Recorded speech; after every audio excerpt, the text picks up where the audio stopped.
बचपन का क्रिकेट भी जिंदगी के सबसे यादगार दिनों में से एक होता है और होएगा भी क्यों नहीं, क्योंकि उन्हीं दिनों तो हम सबसे बेहतरीन जिंदगी जीते हैं। उन दिनों ना कुछ हारने का डर होता है और ना ही कुछ खोने का।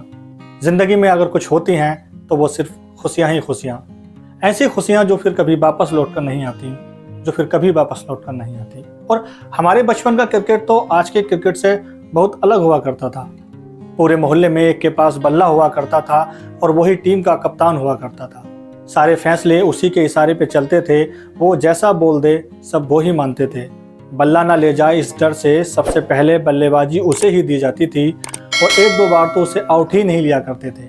उसकी पहली कैच तो हमेशा छोड़ी जाती थी और ये बात सबको पहले ही बता दी जाती थी कि जिसका बल्ला है उससे बहस नहीं करनी है, जैसा वो बोले वैसे ही बात माननी है। अगर कोई नहीं मानेगा तो उसे टीम से निकाल दिया जाएगा, फिर वो रोएगा और पछताएगा। और सबसे ज़्यादा लोचा तो गेंद लाने में होता था, क्योंकि गेंद के लिए सभी से एक एक रुपया इकट्ठा होता था।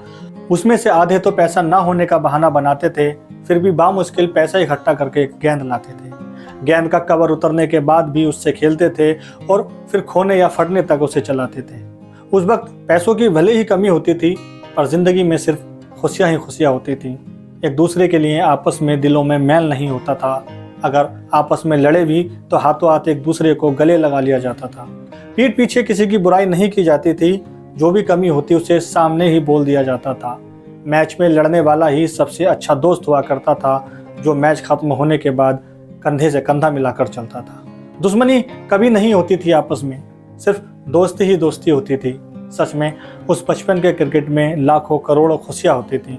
सच में उस बचपन के क्रिकेट में लाखों करोड़ों खुशियाँ होती थी।